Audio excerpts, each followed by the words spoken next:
자, 오늘은 여러분들과 이렇게 좀 특이한 주제는 아닐 수 있지만 성경의 매기라고 하는 이 큰 주제 안에서 살펴볼 때 좀 특이할 수 있을 거라 생각을 해봅니다.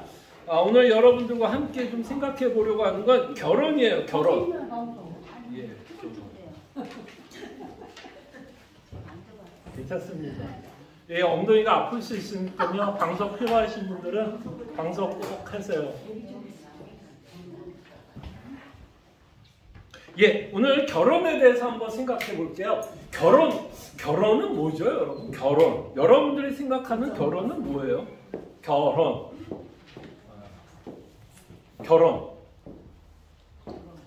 뭐 지금 이 나이 돼가지고 무슨 결혼 생각을 합니까? 라는 잊어버렸다. 그쵸? 잊어버리게 되죠. 결혼은 뭐예요? 결혼은 사랑하는 남녀가 눈이 맞아서 같이 살아가는 이야기? 그것도 되지만 이 어려운 세상을 같이 이겨나가. 오케이. 새 가정을 꾸미는 것과 함께 이 어려운 세상 혼자 살아간다면 힘드니까 서로 도와가면서 같이 생활하는 것. 또 결혼은 뭐죠? 결혼. 특히 이제 젊은 사람들한테는 결혼이 요새는 좀 어떻게 다가오나요? 좀 스트레스풀 하게 좀 다가오는 주제가 될 수도 있을 것 같아요. 그래서 한국에 보니까 그 가족 모임에 가족 모임에서 그 젊은 조카들이 가장 부담스러워하는 질문 중에 하나가 몇 가지가 있는데 하나가 뭔지 아세요? 장가가라. 그렇죠. 장가가라. 너 시집가라. 그 다음에 가장 부담이 되는 거가 뭔지 아세요? 너 얼마 버니? 직장생활 잘하니? 얼마 버니? 그 다음에 결혼 언제 하니? 그래서 이 질문 때문에 젊은 조카들은 가족 모임에 가고 싶다, 안 가고 싶다? 별로? 안 가고 싶다. 별로 본인도 관심도 없는 질문에 대해서 하고 괜히 그 얘기를 들으면 뭔가 자신이 뭐하다라는 생각을 할 수 있어요. 뭐 잘못하고 있지는 않는가라는 생각을 하게 됩니다. 참 한국 사람들에게는 결혼이라는 주제는 굉장히 중요한 것 같아요. 특별히 어르신들. 특히 우리나라는 이상한 풍습이 하나 있는데요. 하나의 풍습이 뭐냐면 때가 되면 해야 돼요. 무조건. 때가 되면 무조건 해야 돼요. 이 때에서 벗어나는 걸 도저히 한국 사고에서는 도저히 받아들이기가 너무 힘들어요. 그러니까 나이가 되면 뭐 학교 가야 되고 학교를 가면 뭐 어디를 가야 되고 졸업을 하면 반드시 직장 생활해야 되고 직장 생활하면 반드시 결혼해야 되고 결혼을 하면 애 낳아야 되고 애 낳으면 뭐 할머니 되고 와 이거 복잡해요. 그거 때에 안 맞으면 예? 그래서 결혼 안 한다고요? 네, 요새 결혼 많이 안 하려고 그러죠. 그리고 옛날하고는 많이 풍습이 바뀌었어요. 예. 그래서 이제 결혼에 대한 아마 나이 드신 분들과 젊은 사람들은 이 결혼에 대한 생각이 굉장히 다르다라는 것을 보게 됩니다. 어쨌든 오늘 여러분들과 함께 결혼에 대해서 저희들이 좀 생각을 해보려고 하는데요. 성경을 보면 결혼에 대한 이야기가 참 많이 나옵니다. 예, 그럴 때 과연 우리가 생각하는 결혼인지 그냥 때 되면 결혼한다? 뭐 남녀가 사랑하면 서로 그냥 뭐 가정을 꾸미는 거다. 뭐 서로 돕기 위해서 뭐 서로 의지하면서 살아가기 위해서 결혼인가? 우리가 생각하는 결혼은 굉장히 좀 죄송한 얘기일 수 있지만 굉장히 그냥 세상 가치관에 의한 결혼을 생각할 때가 많아요. 근데 성경은 좀 다른 각도로 결혼을 이야기하고 있다는 것을 보게 되고 오늘은 결혼을 가지고 하나님은 성경 안에 이 주제가 어떤 식으로 녹아지고 어떤 식으로 나타나고 있는지를 저희들이 좀 생각해 보려고 합니다. 자, 여러분들 성경을 읽을 때 가장 중요한 장이 있는데요. 어떤 장을 우리가 굉장히 잘 이해할 필요가 있냐면 1번에 제가 써놨죠. 성경을 이해하는데 가장 중요한 장은 창세기 1장에서 3장이에요. 우리가 그토록 익숙하게 알고 있는 창세기 1장과 3장이 성경 전체를 이해하는 데 굉장히 중요한 장이 됩니다. 성경 전체의 어떤 기초가 돼요. 그리고 이 창세기 1장부터 3장이 성경 전체에 뭐라고 표현하면 좋으냐면 시라고 생각하면 좋을 것 같아요.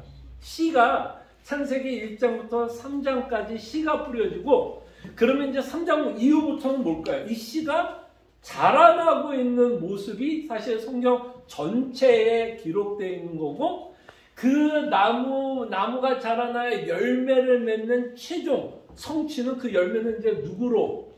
그게 이제 하나님이 씨 뿌린 게 열매 맺을까? 누구로? 그렇죠. 예수님으로 인해서 열매를 맺고 있는 것을 보게 됩니다. 자, 그래서 우리가 계속해서 아마 여러분들과 저희가 살펴봤던 수많은 주제들을 우리는 창세기 1장과 3장을 통해서 계속해서 엿보았어요. 자, 근데 그렇게 창세기 1장과 3장이 중요한데 여러분들이 창세기 1장과 3장을 읽어보면 굉장히 뜬금없는 이야기가 하나 쓱 삽입되어 있습니다. 아마 여러분들이 읽으면서도 굉장히 뜬금없을 것 같아요. 세상을 창조하고 아담과 하와밖에 없었던 그 시기에 어떤 뜬금없는 이야기가 기록되어 있는지 혹시 느끼셨어요?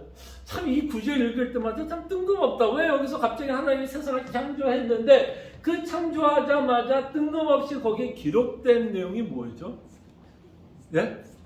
사탄. 오케이. 사탄도 장면이 뜬금없죠. 또 어떤 내용? 자, 힌트. 오늘 여러분들과 함께 제가 뭔 얘기를 하려고 그러죠? 네, 오늘 여러분들과 함께 결혼에 대해서 이야기를 한다면 이제 이게 힌트가 되는 거죠. 굉장히 뜬금없이 무슨 얘기가 나와요?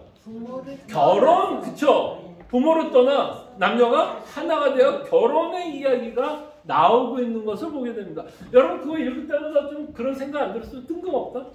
왜 여기서 갑자기 결혼 이야기가 나올까라는 생각을 하게 될 수도 있을 것 같아요. 자, 근데 제가 이제 얘기하고 싶은 게 뭐예요? 창세기 1장과 3장은 성경을 이해하는데 굉장히 중요한 장이라고 얘기했죠. 자, 그런데 우리는 약간 문맥에 맞지 않고 뜬금없이 무슨 얘기가 나와요? 결혼 얘기가 나옵니다. 그러나 우리가 적어도 창세기 1장에서 3장이 그렇게 중요한 내용을 갖고 있는데 결혼 이야기가 그 안에 포함되어 있다면 하나님이 보시기에 결혼은 굉장히 중요하다, 중요하지 않다? 굉장히 중요하다라는 것을 보게 됩니다. 무슨 말인지 알겠죠? 그럼 여러분들이 생각하는 결혼관이 이 창세기 1장부터 3장에 그려져 있는지 아니면 하나님이 인간에게 결혼 제도를 주셨는데 어떤 의도로 결혼 제도를 두었는지를 여러분들과 오늘 저희들이 좀 생각해 보려고 합니다. 그래서 창세기 3장을 통해서 어떤 내용이 기록되어 있느냐고 여러분들에게 말씀을 드린다면 어떤 내용이에요? 창조, 타락, 구속. 창조, 타락, 구속이 창세기 1장, 3장에 다 들어가 있다면 이 결혼이라는 제도 안에서도 이 주제가 녹아져 있을까요? 안 녹아져 있을까요?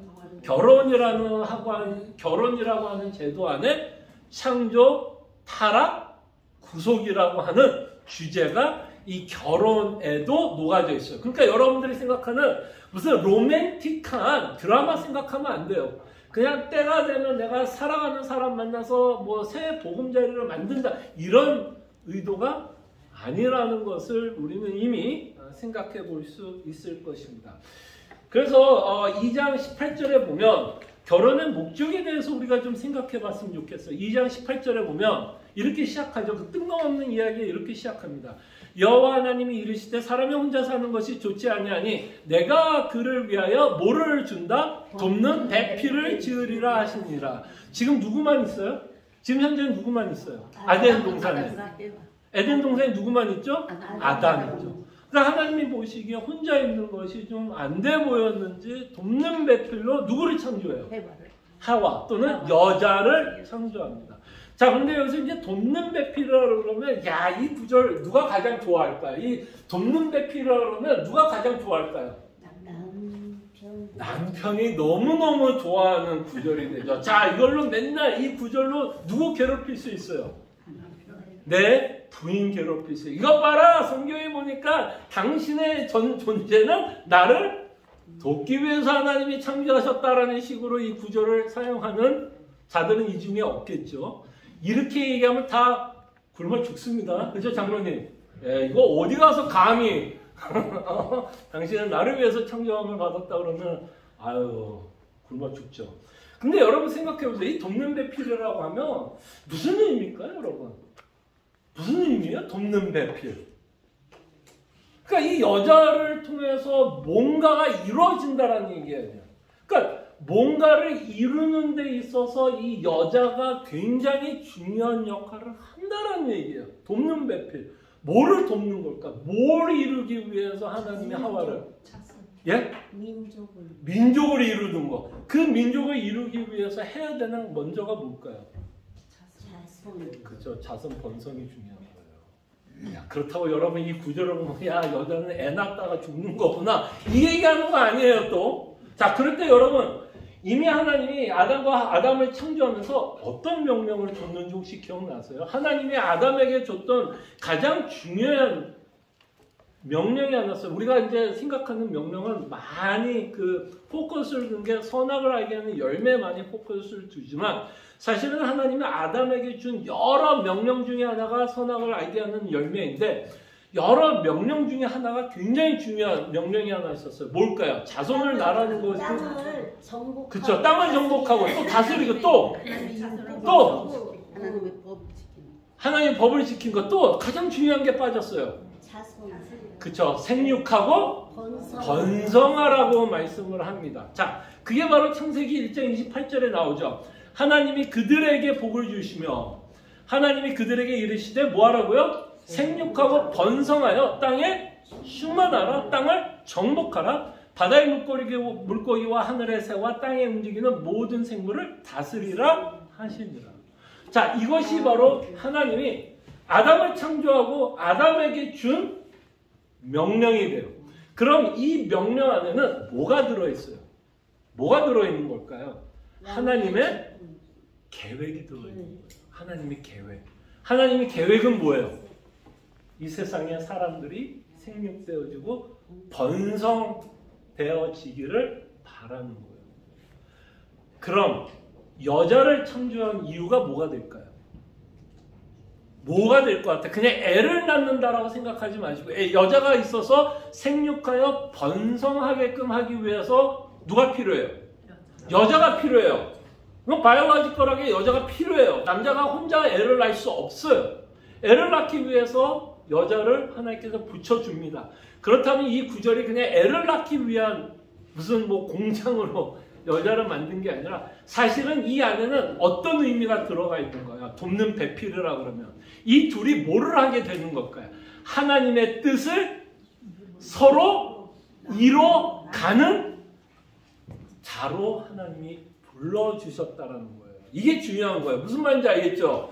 그냥 결혼이라 그러면 살아가는 사람들이 그냥 눈이 맞아서 결혼하는 게 아니라 이 결혼의 시초는 뭐였냐면 하나님이 이루시고자 하는 것이 있었고 그 이루시는 과정 가운데서 하나님이 누구를 창조해요? 남자와 여자를 창조해서 그 남자와 여자가 서로 도와 뭐하라는 거예요?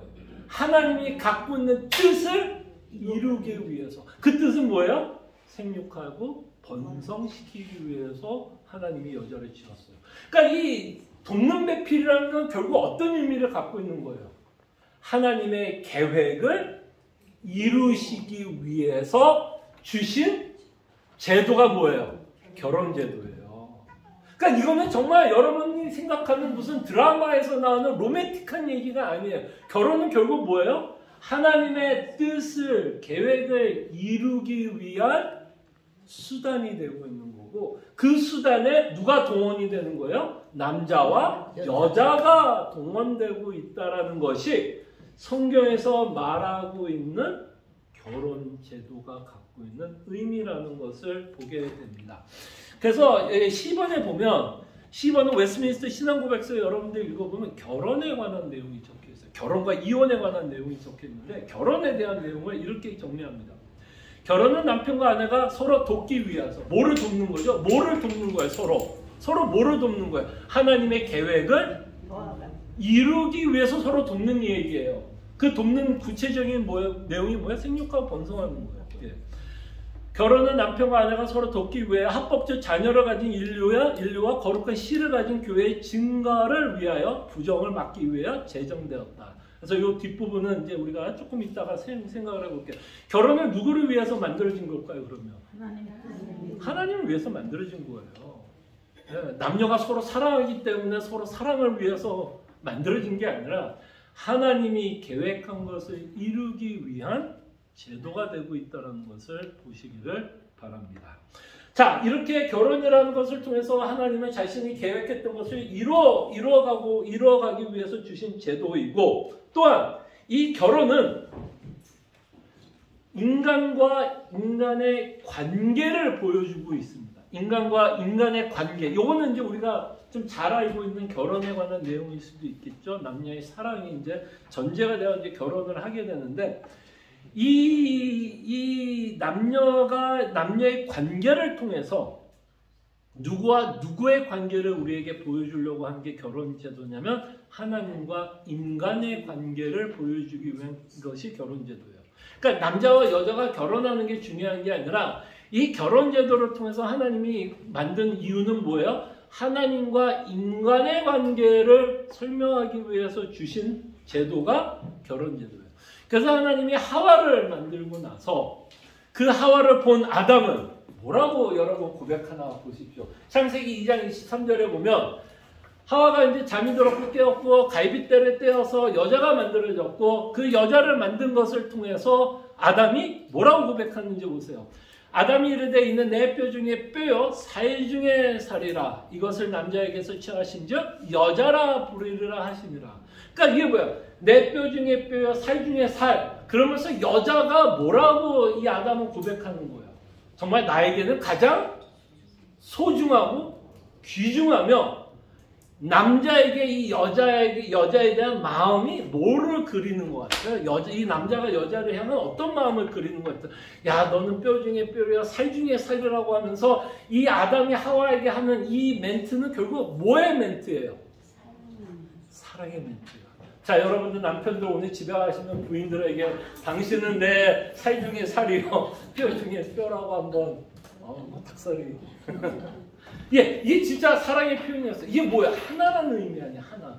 정말 문자적으로도 아담의 갈빗대에서 만들어졌으며 그들이 뭐야? 남자와 여자가 하나. 이거는 육체적인 하나를 표현하는 것뿐만 아니라 정신적으로도 하나고 그들이 정말 사랑하는 관계를 갖고 살아갈 수 있도록 하나님이 창조하셨다는 거예요. 그러니까 결혼 제도를 통해서 인간과 인간의 관계에 사랑의 관계를 보여줌으로써 사실은 우리가 누구를 보여주려고 하냐면 하나님과 인간의 관계예요.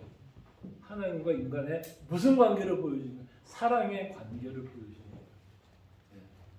그러니까 결혼에 참된 제도는 사랑하는 사람들이 만나 결혼하는 게 중요한 게 아니라 하나님의 뜻을 이루기 위한 제도이고 또한 하나님과의 우리의 관계를 보여주기 위한 제도였다라는 것을 기억해 주시기를 바랍니다. 자, 결혼이 이런 의미를 갖고 있다면 이제 아까 말한 것처럼 창세기에는 어떤 내용? 세 가지 중요한 주제가 있다고 그랬죠. 하나는 뭐예요? 창조.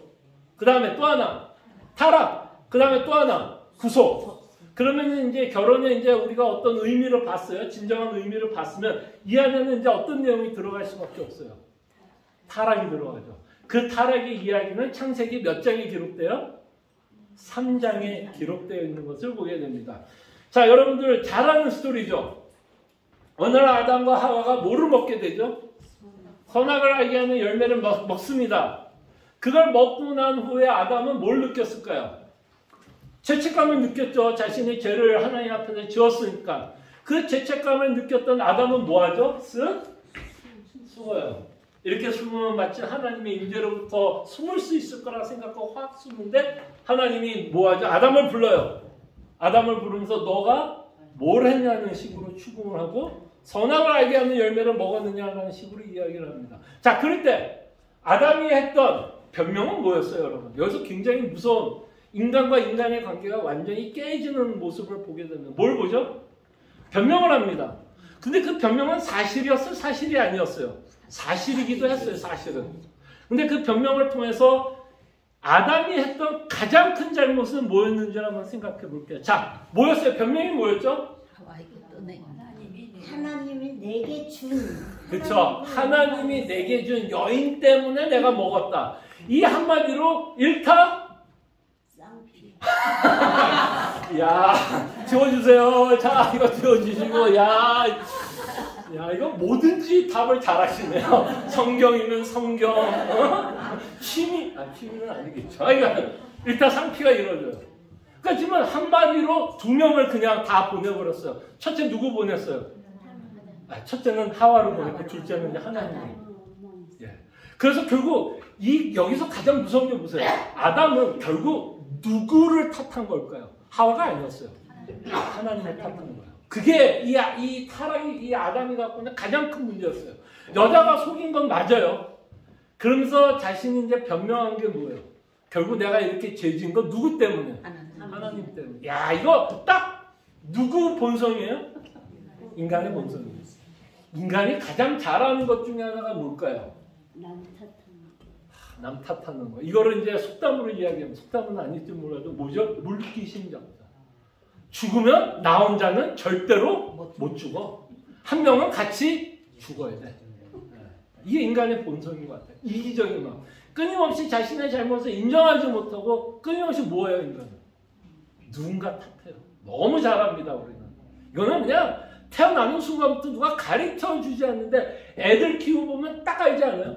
애들 딱 키우면 둘이 싸워요. 보통 애들이 어렸을 때 둘이 싸워서 앉혀놓으면 뭐예요, 둘이? 둘이 앉혀놓으면 왜 싸웠어? 그러면 어머님 제가 이기적이어서 내가 잘못했습니다. 그래요? 아니면 둘이 앉아놓으면 보통 뭐예요? 저 오빠가 어쩌고 동생이 어쩌고 해요, 안 해요? 근데 기가 막힌 거 여러분 애들 앉혀놓고 그 가리켜 본 적 있어요? 야, 너희들이 싸울 때 너 변명하면 돼. 변명해. 너가 절대로 잘못하는 거 인정하지 않고 너가 둘이 싸우면 형이 잘못했다고 얘기하고 너는 동생이 잘못했다라고 이야기하면 돼. 라고 가르쳐본 사람 있으세요? 없죠? 그럼에도 불구하고 그들은 기가 막히게 서로를 변명하면서 삽니다. 이게 인간이 태어날 때부터 어떤 본성을 갖고 있는 거예요? 죄성을 갖고 사는 거예요. 이게 인간의 본성이에요, 여러분. 그게 인간이에요. 근데 그건 애들만 그래요? 여러분 그러세요? 우리 교회 있는 얘기는 아니겠지. 설마 이거는 옆에 있는 교회 얘기겠지. 근데 그만큼 여러분 우리가 회개한다는 게 쉬울까요? 어려울까요? 솔직히 말하면 우리가 회개하는 거 굉장히 어려워요. 왜냐면 인간이 가장 싫은 것 중에 하나가 뭔지 아세요? 인간이 가장 싫은 것 중에 하나는 자신이 잘못한 걸 인정하는 거예요. 인정했으면요, 여러분 부부싸움 10번 할 거 한 2번으로 줄었을 거예요. 대부분의 부부싸움의 끝은 결국 뭐예요? 다 내가 잘했다라는 거예요. 나는 다 이렇게 해야 되는 이유가 있다라는 거고, 그리고 옆에는 당신이 이렇게 했기 때문에 잘못했다라는 거고, 그러니까 당연히 뭐가 있어요? 갈등이 일어나죠. 내 말 좀 듣지. 그러면서 서로 변명하고 죄책을 남에게 넘기는 것을 보게 됩니다. 어쨌든 이 일을 통해서 결혼이 깨졌어요. 그러니까 사실 하나님이 주신 결혼 관계는 이미 다 깨졌어요. 그리고 이 결혼은 하나님의 기쁘신 뜻에 의해서 결혼하는 게 아니라 모든이라고 얘기하기엔 좀 그렇지만 결혼은 결국 뭐야? 다 자기의 이렇게까지 표현하는 되는 건지는 다 이기적인 마음으로 결혼하는 거예요. 결국 내가 사랑하는 사람. 그러니까 하나님이 원래 결혼 제도를 왜 주는지에 대한 고민은 없고, 다만 내가 사랑하는 사람 만났고, 그게 사회적 관습이라고 하는 것 때문에 그냥 결혼해버리는. 그렇게 결혼이 전락해버리는 모습을 보게 되고, 또 하나는 이렇게 됨으로써 아담과 하와의 관계가 어떻게 되는지 깨져버렸죠. 깨져버리고 이게 이 부부는 이제 끊임없이 이제 앙수. 예. 그래서 이 결혼이 깨지는 것을 통해서 사실은 무엇을 보여주는 걸까요, 여러분? 결혼이 깨짐으로써 두 가지, 아까 일타 뭐라 그랬죠? 어쨌든 그게 벌어지는 거죠. 결혼이 깨짐으로써 뭐가 깨지는 거예요? 하나님과 인간의 관계도 깨지는 걸 보게 되고, 또 뭐가 깨지는 걸 보게 돼요? 인간과 인간의 관계도 깨지는 걸 보게 됩니다. 이 결혼 관계가 하나 깨짐으로써 하나님과 인간의 관계, 인간과 인간의 관계가 깨지게 되는 것을 보게 되고, 서로를 사랑하기보다는 자신이 이기적인 이유로 서로를 취하고 있는 인간의 모습을 보게 됩니다. 그 내용이 5번이에요. 타락으로 말미암아 결혼 관계가 깨짐. 그랬을 때 하나님과 인간의 관계도 깨졌고 인간과 인간의 관계도 깨지게 됩니다. 자, 근데 6번이 이제 중요한 내용이 뭐냐면 이렇게 인간의 관계는 깨졌지만 하나님의 약속은 여전히 유효하다라는 것을 보게 됩니다. 자, 창세기 9장은 여러분 어떤 내용인지 여러분 아세요? 창세기 6장, 7장, 8장, 9장은 누구 이야기예요? 가장 중요한 성경에 나오는 많은 인물 중에 가장 또 중요한 인물이 한 가정이죠. 그래서 그 가장이 누구죠? 가정에서 가장 제일 중요한 노아의 스토리를 기록하고 있는 것이 6, 7, 8, 9장입니다. 그러면서 이제 여러분들이 잘 아는 것처럼 하나님이 홍수로 심판을 해요. 그러면서 이제 그 심판의 때가 끝나고 이제 묻이 드러나면서 하나님이 다시 한번 무엇을 하고 있는지 한번 보시기 바랍니다. 그러니까 이게 굉장히 significant, 굉장히 중요한 약속이 돼요. 이 약속은 여러분들이 어디에서 본 약속이죠? 창세기 1장, 2장에서 이미 나왔던 내용이에요. 자, 그러면서 하나님이 노아에게 약속을 합니다. 명령을 하죠. 창세기 9장 1절 하나님이 노아와 그들에게 복을 주시며 그들에게 이르시게 상륙하고 번성할 땅에 충만한. 자, 이 내용이 무슨 내용? 심판 후에 하나님이 다시 한번 주시는 결혼에 대한 약속이면 이 약속을 통해서 우리는 어떤 메시지를 받는다라고 볼 수, 어떤 메시지를 우리에게 전할까요? 또 생육하고 번성하는 거네? 라는 어떤 인간적인 어떤 애를 많이 낳는 거에 대한 이야기일까? 아니면 여기에는 어떤 영적인 메시지 또는 영적인 복의 내용이 기록되어 있는 걸까요? 무슨 내용이 포함되어 있는 걸까요? 회복에. 그쵸. 뭐에 대한 회복일까요? 다시 뭐에 대한? 생육하고 번성. 예, 더 나가서 생육하고 번성하게끔 했던 제도가 뭐예요? 예? 네? 결혼. 그쵸. 결혼 제도를 다시 한번 회복시키고 있는 것을 보게 됩니다. 그 결혼 제도의 회복은 뭐에 대한 회복이에요? 인간과 인간의 관계와 하나님과 인간의 관계를 회복시키겠다라는 그 약속이 노아의 언약 안에 들어가 있고, 또 하나 이제 중요한 건 뭘까요? 이 노아의 언약이 가장 중요한 건 뭘까요? 여러분, 생육하고 번성하게끔 하는 이 내용이 가장 중요한 건 뭘까요? 여러분 생각해 보세요. 하나님은 자신의 계획을 어디에서 이루어요? 이 땅에서 이루어가는 것을 보게 됩니다. 그러면 이 땅이 어떻게 되어야 하나님이 자신의 계획을 이루어갈까요? 민족이. 그죠? 민족이 이루어야 되고 보존 유지가 되려면 다시 무슨 일이 벌어져야 돼요? 생육하고 번성해야 하나님이 갖고 있는 궁극적 계획을 이루게 되는 거 아니에요. 만약에 노아의 홍수 스토리가 노아의 홍수로 끝났더라면 인류의 역사는 사실 뭐라는 거예요? 인류의 역사는 그대로 끝나는 거예요. 심판으로 끝나는 거예요. 그런데 이 노아의 약속을 통해서 하나님이 우리에게 다시 한번 주는 건 역사를 보존하는 거예요. 보존. 근데 왜 역사를 보존해야 될까요, 여러분? 역사를 보존해야 되는 이유가 뭘까요, 여러분? 하나님이 역사를 보존해야 되는 이유가 뭘까요? 생육하고 번성해야 되는 이유가 뭘까요? 하나님과 인간관계를 회복하기 위해서. 하나님의 원래 목적이 이 땅에서 하나님을 축복하고 그쵸. 축복해야 돼요. 그러려면 어떤 일이 벌어져야 돼요? 땅에 인간들이 충만해야지. 인간이 충만해야 되죠. 그러려면 그 전에 어떤 일이 벌어져야 돼요? 인간이 태어나야 되죠. 인간이 태어나야 되죠. 그러니까 사실은 이 하나님이 역사를 보존하는 두 가지 가장 큰 이유는 하나는 뭐냐면 선택받은 백성이 어떻게 해야 돼요? 어떻게 돼야 돼요? 태어나야 된다는 거죠. 그죠? 예, 선택받은 백성이 하늘에서 여러분들 구원받는 게 아니라 이 땅에 태어남으로써 이제 구원이 시작하는 거 아니야. 그러려면 무슨 일이 벌어져야 돼요? 역사가 보존돼야 돼요. 역사가 보존이 되려면 끊임없이 생육하고 번성해야 돼요. 그 다음에 또 생육하고 번성해야 되는 두 번째 가장 중요한 이유는 뭘까요? 생육하고 번성해야 역사가 끊임없이 보존 유지가 되어야 뭐가 이루어질 수 있어요? 요게 이제 여러분들이 주일학교에서 무조건 물어보면 누구 이야기 딱 하면 그냥 답이 되는 거예요. 자, 생육하고 번성하게 하는 가장 큰 이유는 뭐예요? 두 번째 이유. 하나님의 계획이 이루어지고. 그렇죠. 그 계획의 가장 큰 계획이 뭐죠? 민족. 하나님을 찬양하는 거. 와, 오늘 설교 감사합니다. 또 하나, 그 일이 벌어지기 위해서 먼저 이 땅에 예수님이 오셔야 돼요. 예수님이 오려면 어떻게 돼야 돼요? 이 세상 역사가 보존 유지되어야 성자 하나님이 오실 거예요. 그러니까 여러분들이 노아의 사건도 사실은 누구를 볼 수 있는 이야기예요. 예수를 볼 수 있는 얘기예요. 그냥 하나님이 그냥 심판 끝났고 그냥 생육하고 번성하라 이게 아니에요. 그냥 결혼해서 남녀가 만나서 결혼해서 애 낳고 살더라 이 얘기가 아니라 하나님은 이 생육하고 번성하는 걸 통해서 하나님이 아까 결혼제도를 왜 줬어요? 자신의 계획을 이루시기 위해서 결혼제도를 줬다면 다시 한번 뭐를 회복해야 돼요? 결혼제도를 회복해야죠. 그 일을 통해서 하나님의 백성들이 태어나게 됩니다. 그 내용이 지금 여러분들이 말했던 아브라함의 약속 가운데 가장 중요했던 약속이 뭐죠? 자, 창세기 12장 1절과 2절 10번을 볼게요. 자, 여호와께서 아브라함에게 이르시되 너는 너의 고향과 친척과 아비의 집을 떠나 내가 네게 보여줄 땅으로 가라. 내가 너로 큰 민족을 이루고 네게 복을 주어 네 이름을 창대하게 하리니 너는 복이 될지라. 자, 큰 민족을 이루기 위해서 먼저 전제가 뭐야? 선행돼야 되는 일이. 애를 낳아야 될 거 아니에요. 무슨 얘기인지 알겠죠? 그러니까 애를 낳는 이 내용이 그냥 생물학적으로 남녀가 만나서 애를 낳는 그런 육체적인 얘기가 아니라 끊임없이 생육하고 번성하는 것을 통해서 하나님이 자신이 계획한 것을 뭐 하시겠다? 이뤄 가시겠다는 의미에서 노아의 언약이 중요하다는 거예요.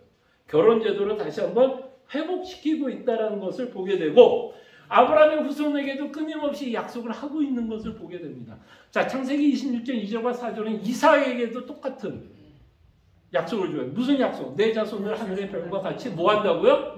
번성하게 하며 그냥 애만이 낳는다는 얘기가 아니에요. 결국 하나님이 갖고 있는 계획을 이루시겠다라는 이야기가 이 내용에 포함되어 있고 그 자손 가운데 이제 누가 와요? 가장 중요한 예수님이 오는 그 스토리가 이 안에 들어가 있습니다. 그러려면 계속해서 역사는 흘러야 되고 역사가 흐르기 위해서는 세상은 계속해서 인간들이 태어나야 된다는 것을 보게 됩니다. 내 자손은 하늘의 별과 같이 번성하게 하며 이 모든 땅을 내 자손에게 주리니 내 자손으로 말미암아 천하 만민이 복을 받으리라. 아멘. 그래서 생육하고 번성하는 게 왜 복이 돼요? 복이 되는 이유는 그 안에서 예수님이 탄생하게 되고 그 일을 통해서 여러분과 저도 태어나게 되고 인간의 역사 가운데 우리는 예수님을 만나 구원의 길로 걷게 되는 것을 보게 됩니다. 그래서 제가 6번의 제목을 단 것처럼 다시 언약을 통해서 창조의 질서를 회복한다. 결혼 제도를 회복하고 계시는 하나님의 계획과 성취를 무엇을 이루시려고 하는지를 보게 돼요. 자, 근데 이제 우리가 이제 구약을 통해서 본 것처럼 이미 결혼은 어떻게 됐어요? 결혼은 지금 어떤 상태예요? 계속 되지만 어떤 상태예요? 타락한 상태죠. 이 타락한 결혼에 대한 경고를 하나님이 끊임없이 합니다. 자, 타락으로 인한 결혼에 관한 경고를 한번 볼게요. 자, 출애굽기 34장 14절 16절을 보면 너는 다른 신에게 절하지 말며 여호와는 질투라. 이름하는 질투의 하나님이니라. 너는 산과 그 땅의 주민과 언약을 세우지 말지니 이는 그들의 모든 신을 음란하게 섬기며 그들의 신들에게 제물을 드리고 너를 청하면 내가 그 제물을 먹을까 하며. 자, 이 내용에는 결혼이라는 단어는 나오지는 않지만 이 문맥 안에는 어떤 내용이 들어있어요? 결혼에 관한 내용이 들어있습니다. 자, 그러면서 이제 이 내용이 중요한 내용은 하나님이 누구죠? 이 구절을 통해서 하나님은 누구라고 얘기해요? 여러분들이 잘 아는 하나님은 어떤 하나님? 요 구절에서 그렇죠. 질투하는 하나님. 자, 여러분 보통 질투라고 하면 이게 좀 긍정적인 단어로 사용돼요? 부정적인 단어로 사용돼요? 성경에서 질투라는 단어는 보통 부정적인 단어로 쓰여지죠. 뭐 질투, 시기 다 부정적으로. 다행이네요. 제 전화기인 줄 알았는데. 하여간에 예, 자, 질투. 부정적인 의미예요. 근데 여기서 하나님의 속성을 질투라는 단어로 표현해요. 이게 무슨 말일까요, 여러분? 이 질투라는 말. 이 질투라는 의미가 하나님의 속성에 대한 뭐를 굉장히 굉장히 증폭시키면서 말하고 있는 단어일 거예요, 여러분. 여러분, 질투는 누구를 질투하는지 아세요? 질투는 누구를 질투해요? 나한테 속한 자가 나를 배신했을 때. 그렇죠. 그거를 조금 다르게 말하면 질투는 내가 사랑하는 사람이 나를 배신했을 때 질투예요. 여러분, 사랑하지 않으면 그 사람이 뭔 짓을 해도 상관한다 안 한다? 상관하냐. 근데 내가 사랑하는 사람이 다른 사람을 사랑하게 되면 그때 하는 게 뭐예요? 그게 질투예요. 자, 하나님이 여기서 말하는 질투의 의미는 뭘까? 그럼 결국 이 질투라는 단어가 부정적인 단어이지만 사실은 하나님이 갖고 있는 어떤 속성을 극대화해서 우리에게 말하고 있는 단어. 사랑이에요, 결국 뭐를 말하는 거예요? 하나님이 이스라엘 민족을 사랑하고, 근데 이스라엘 민족은 뭐하죠? 하나님을 사랑하지 않고 다른 신들을 섬기고 있는 모습을 보면서 쓰고 있는 단어가 질투예요. 이 질투라는 단어를 통해서 하나님은 무엇을 얘기하고 있냐면 우리를 너무 사랑해요. 그래서 여러분들이 다른 신들을 사랑하는 것을 견디지를 못하는 거예요. 그러니까 여러분들이 다른 우상을 섬길 때 하나님은 여러분들에게도 어떤 마음을 갖게 되냐면 질투예요. 너무너무 싫은 거예요. 그 질투하는 마음이 결국 뭐예요? 여러분들을 사랑하고 있다는 거예요. 사랑. 자, 그러면서 이런 말을 그 출애굽기에서 말씀해. 너는 15절을 보면 너는 삼가 그 땅의 주민과 언약을 세우지 마라. 이 언약을 세우지 말라는 말은 결국 어떤 걸 하지 말라는 걸까요? 다른 신을 섬기지 말라 그러는데 뭐 여인이나 뭐 음란하게 섬기며 이런 단어를 통해서 우리가 볼 수 있는 건 다른 주민, 이방인들과 언약을 세우지 말라는 말은 이방인들과 뭐를 하지 말라는 걸까요? 지금 우리가 보고 있는 결혼하지 말라는 이야기예요. 결혼하지 말라. 자, 그러면 이제 여기서 우리가 생각해 보고 싶은 게 이거예요. 자, 여러분 성경을 보면 특히 이제 고린도 전후서에 보면 사도 바울이 참 재미나는 이야기예요. 믿지 않는 자들과는 뭐 하지도 말라고 그러죠? 뭐 하지 말라고 그래요? 멍해를 내지 말라고 얘기한다. 그래서 믿는 자들은 끊임없이 누구와만 결혼하라는 식으로 이야기하죠? 믿는 자들하고만 결혼을 하라고 그래요. 자, 여러분들 이게 참 젊은 사람들에게는 참 이거 이야기하기가 쉽지 않아요. 정말 이미 사랑하는 사람이 생겼고 콩깍지가 확 씌워버리면 이 구절 1000번, 1000번 얘기해도 그 사람이 이 얘기 들을까 안 들을까요? 안 들어요. 그리고 그런 성경 구절은 굉장히 어떻게 생각하면 정근대적이고 지금 우리가 살고 있는 21세기에 맞는다, 맞지 않는다. 맞지 않는다 생각합니다. 자, 그럼 여러분 한번 생각해봐요. 왜 하나님이 왜 믿지 않는 자들과 결혼하지 말라고 이야기할까요? 그 이유가 있을까요? 없을까요? 있겠죠. 하나님이 하지 말라는 데는 당연히 이유가 있겠죠. 그 이유를 우리는 다음 장을 통해서 보게 됩니다. 왕상을 보면 출애굽기 이제 하나님의 백성들이 출애굽을 하고 어디로 들어가죠? 이스라엘 민족이 어디로 들어가요? 가나안에 들어갑니다. 그럼 가나안에 들어가면 이스라엘 민족뿐만 아니라 이방인들이 있고요. 이방인들은 이미 뭘 섬기고 있죠? 다른 신들을 섬기고 있는 사람들을 만나게 되고 또 이방 여인들을 만나게 되고 이방 남자들을 만나게 됩니다. 그럼 이스라엘 민족도 혹 눈에 무슨 일이 생길 수 있어요? 눈에 뭐가 생길 수 있죠? 콩깍지가 씌어 믿지 않는 자들에게도 호감을 느끼고 매력을 느껴서 결혼하고 싶은 마음이 들 수 있을까요? 없을까요? 들 수 있죠. 충분히 있죠. 자, 그 일에 대해서 왕상에서 이렇게 표현을 합니다. 자, 솔로몬 왕이 바로의 딸 외에 이방의 많은 여인을 사랑하였으니 우리 또 솔로몬 대단한 또 남자예요. 솔로몬 왕이 바로의 딸 외에 이방의 많은 여인은 여기서 중요한 거는 물론 많은 여인을 사랑했다는 것도 문제지만 가장 큰 문제는 뭘까요? 이방의 여인을 섬긴 게 사랑했던 게 문제. 자, 그거에 대해서 하나님 뭐라고 얘기하는지가 이제 중요해요. 이방의 많은 여인을 사랑하였으니 곧 모압과 암몬과 에돔과 시돈과 헷 여인이라. 여호와께서 일찍이면 언제예요? 네, 아까 출애굽기를 통해서 이미 봤잖아요. 일찍이 이 얘기를 했어요. 하지 말라고요. 여호와께서 일찍이 이 여러 백성에 대하여 이스라엘 백성 자손에게 말씀하시기를 너희는 그들과 서로 통혼하지 말며 결혼하지 말며 그들도 너희와 서로 통혼하지 하지 말라. 그들이 반드시 너희 마음을 뭐 한다고요? 이게 무서운 거예요, 여러분. 너희의 마음을 돌려 그들의 신을 따르게 하리라 하였으나 솔로몬이 그들을 사랑하였더라. 뭐가 무서운 거예요, 여러분? 다른 민족과 결혼하는 것에 대해서 하나님이 금지했던 이유는 뭐예요? 그 여인 때문에 믿고 있는 자가 유혹을 받고 현혹이 되어 뭐를 할 수 있기 때문에 다른 신을 섬길 수 있기 때문에 그거를 뭐 한 거야, 하나님이? 방지시킨 거예요. 그러니까 여러분 생각해 보세요. 자, 한번 우리가 그냥 이론적으로 생각해 보세요. 자, 이미 콩깍지가 씌우면 이거 이론이 이제 안 먹히겠죠. 이론적으로 생각해요. 자, 여러분들이 믿는 자예요. 근데 여러분들이 어느 날 콩깍지가 씌워서 믿지 않는 자가 너무 막 매력적으로 보고 나 저 사람하고 나 못 살아. 나 죽을 것 같다. 엄마 나 저 사람하고 결혼해도 나 죽어. 이러고 나타나면 어느 부모가 그 아이를 말릴 수 있다 없다? 부모 이기는 거야. 자손 이기는 부모? 없어요. 결혼하겠다. 그러면 뭐야? 축복해주자. 축복한다. 너 그래 잘 살아라. 근데 여러분 생각해보세요. 왜 반대할까요? 여러분 생각해보세요. 여러분과 저가 인생을 살다 보면 수많은 결정을 합니다. 수많은 결정을 해요. 돈에 관한 결정, 사람을 사귀는 결정, 굉장히 중요한 것에 대한 수많은 결정을 하게 되고 그 결정에 의해서 우리는 우리 인생에 어마어마한 영향을 맺고 살아갑니다. 근데 여러분들이 믿는 자면 여러분들의 결정을 어떻게 할 것 같아요? 누구의 관점으로? 하나님의 관점으로 내가 갖고 있는 돈의 문제, 자녀의 문제, 내가 그렇게 중요하게 생각하는 모든 내가 가치 있게 생각하는 모든 결정을 하나님의 관점으로 결정할 거예요.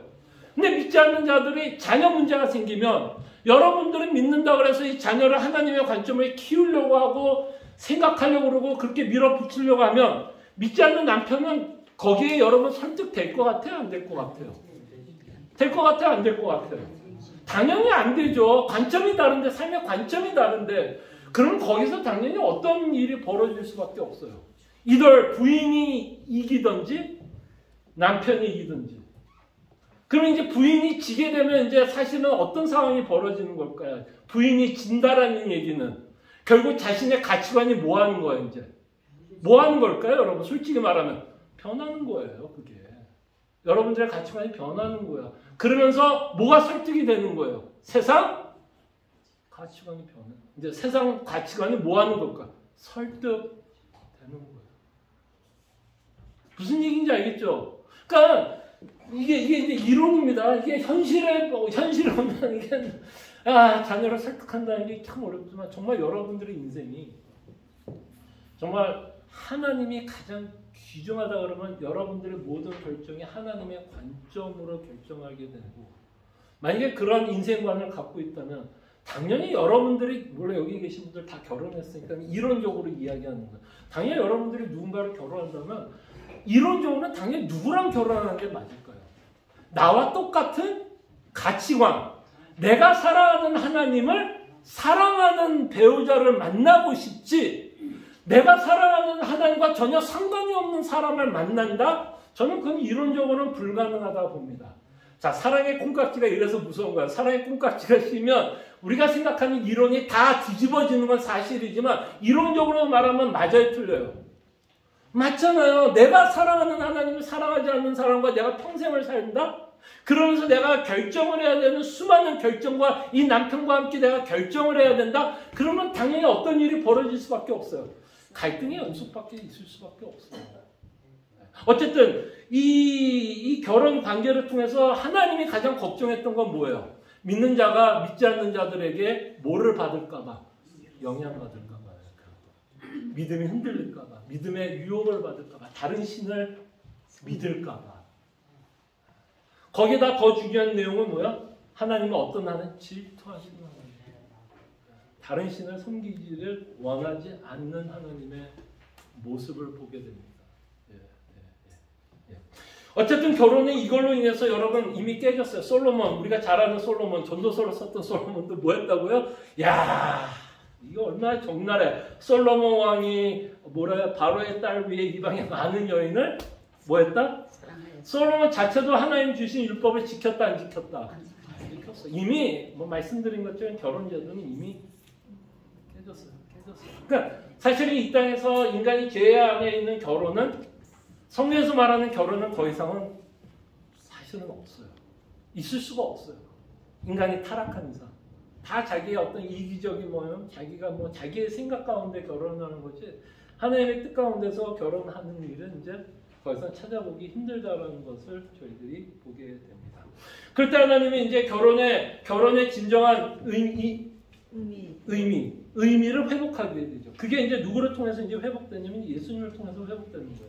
자, 그래서 이제 에베소서를 가면 에베소서 5장 22절에서 25절에 보면 사도 바울은 누가 누구의 이야기를 쓰고 있냐면 아내와 남편의 관계를 씁니다. 아내가 남편 둘이 믿는 자라면 서로 어떤 삶을 살아야 할지에 대해서 이야기하는데 이 구절을 통해서 사도 바울은 진짜 무슨 얘기를 하냐면 결혼의 진정한 의미를 얘기해요. 남녀의 결혼을 얘기하고 싶은 게 아니에요. 사도 바울이 말하는 결혼의 진정한 의미는 하나님과 인간의 관계를 설명하고 있다는 것을 사도 바울이 말합니다.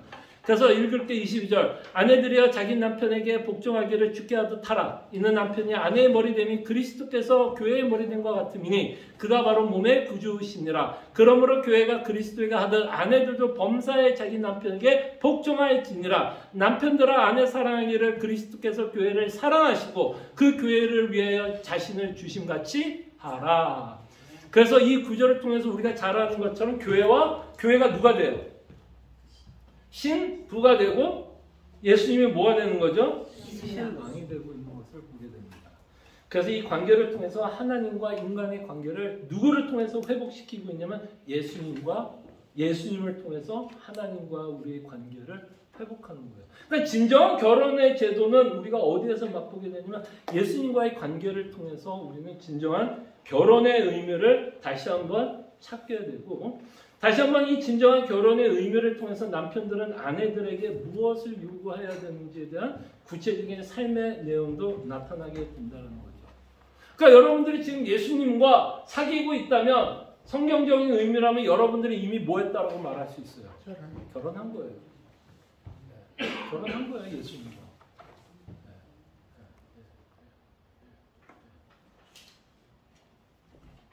그리고 더 중요한 결혼은 뭐예요?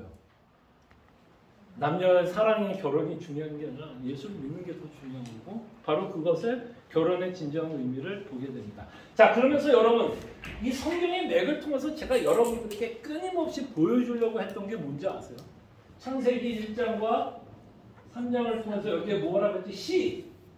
성경의 기초, 그리고 이제 하나님의 역사, 그 다음에 성경의 맥은 끊임없이 제가 여러분들에게 뭐를 하려고 그랬는지 아세요? 끊임없이 뭐를 보여주려고 했어요? 그냥 인간의 역사가 이렇게 해서 끝나더라가 아니죠. 성도의 역사는 어디에서 끝나요? 하나님의 나라에서 끝이 난다는 것을 보여줍니다. 아마 여러분들과 제가 성경의 맥이라고 하는 성경 공부를 봤을 때 저는 여러분들에게 이 역사만을 얘기하고 싶지 않아요. 인간의 역사만을 이해하고 싶지 않아요. 이 인간의 역사를 통해서 하나님은 뭐를 보여주고 싶었어요? 이 하나님의 나라를 보여주고 싶고 우리가 영원히 살 하나님의 나라에 대해서 우리는 계속해서 생각했어요. 지난주에도 우리가 하나님의 나라에 대해서 생각했죠. 그래서 지금 오늘 뭐에 대해서 저한테 얘기했죠? 그 하나님의 나라가 새하늘과 새 땅에 대해서도 저한테 말씀을 해주셨습니다. 이거를 놓치면 여러분 예수 안 믿는 건 아니지만 너무 아까운 거예요. 이게 그 끝이에요. 이게 궁극적인 거예요. 하나님의 나라.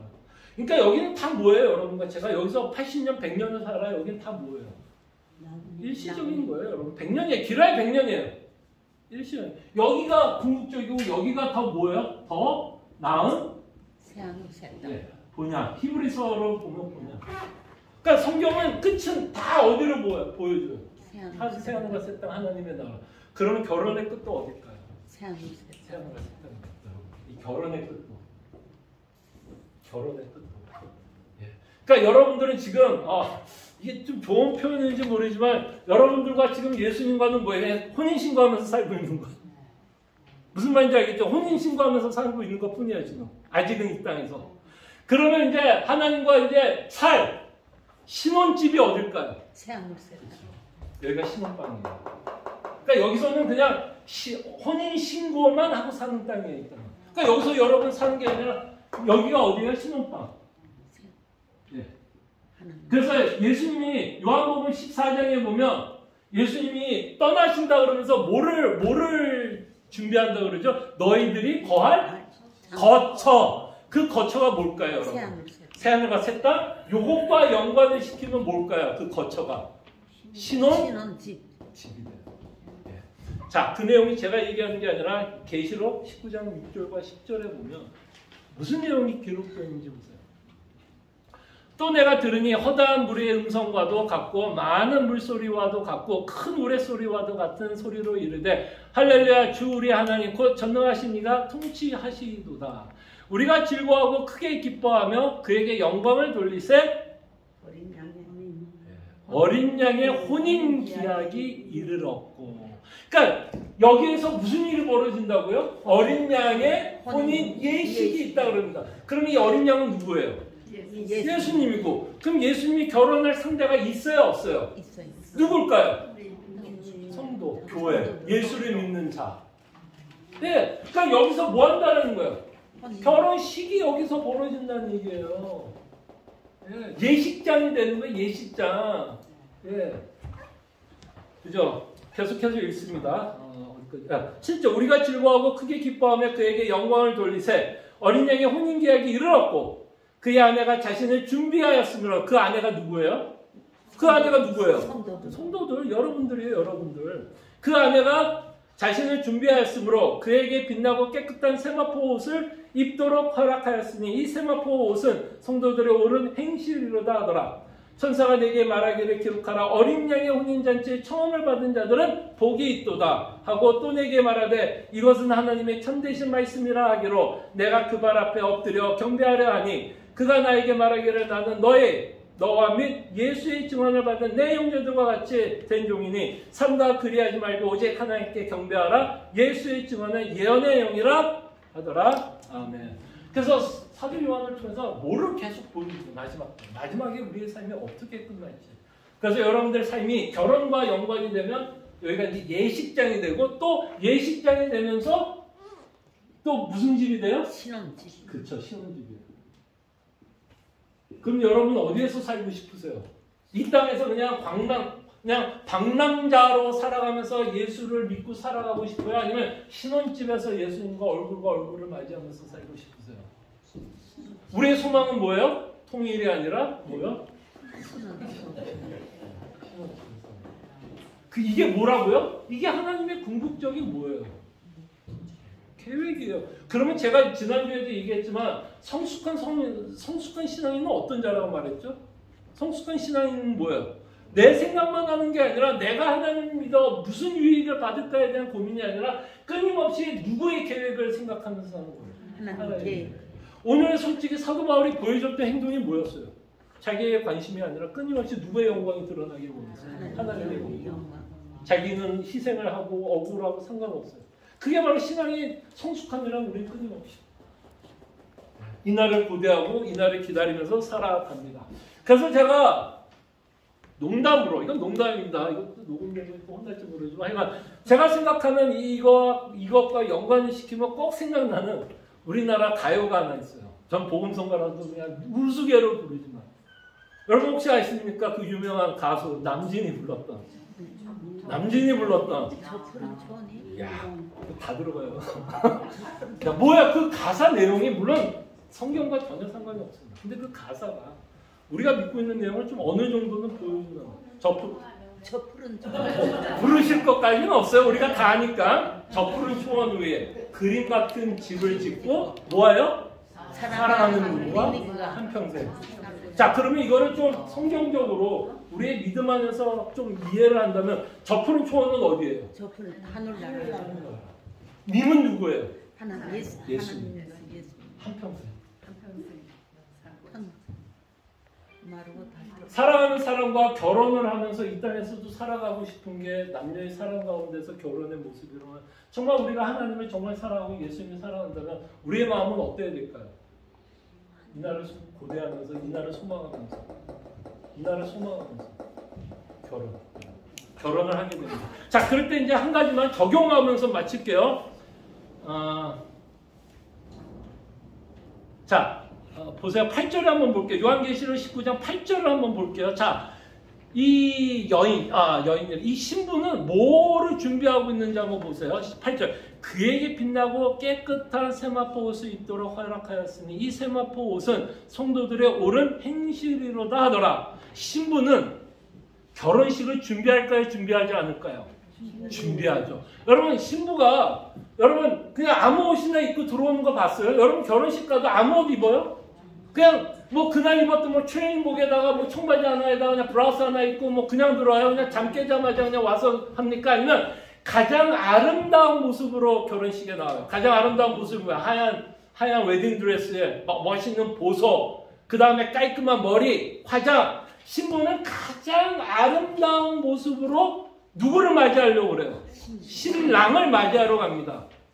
그럴 때 여기서 보면 세마포를 입고 어떤 신부가 결혼식을 준비하고 있는 내용을 8절을 기록하고 있다면 여러분 신부가 신랑을 기다리는 삶은 어떤 걸까요? 흰옷 세마포는 뭘까요? 여러분 정말 천국 갈 때 우리 뭐 웨딩드레스 입어요? 제가 웨딩드레스 입고 들어가면 참 볼품도 없을 거예요. 자, 그랬을 때 여러분 세마포를 입고 흰옷을 입은 신부의 진정한 모습은 어떤 모습일까요? 깔끔하고 정갈한 모습. 무슨 모습이에요 그게 사실? 좀 더 우리가 쓰는 언어로 사용한다면 결국 우리 삶 가운데 어떤 삶일까요? 그 깨끗함 어떤 삶일까요?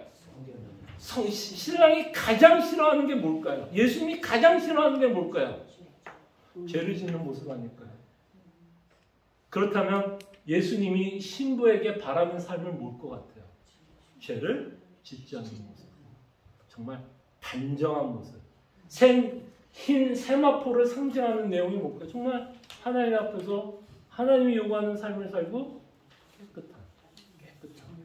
자, 그럴 때 로마서를 보면서 마무리 짓겠습니다. 결혼을 기다리면서 사는 신부의 삶. 로마서 14장 13절 14절. 그런지 우리가 다시는 서로 비판하지 말고 도리어 부딪힐 것이니 거칠 것을 형제 앞에 두지 아니하도록 주의하라. 잠깐만요. 이 구절이 아닌데. 잘 나가다가 한 구절을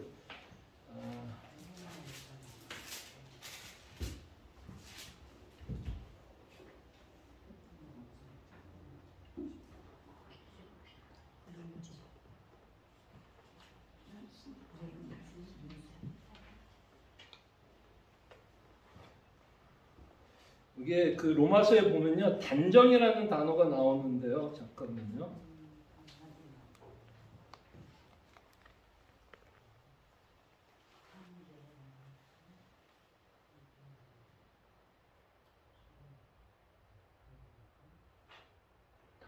로마서 13절이네. 13장. 죄송합니다. 14장이네. 13장. 13장 13, 14.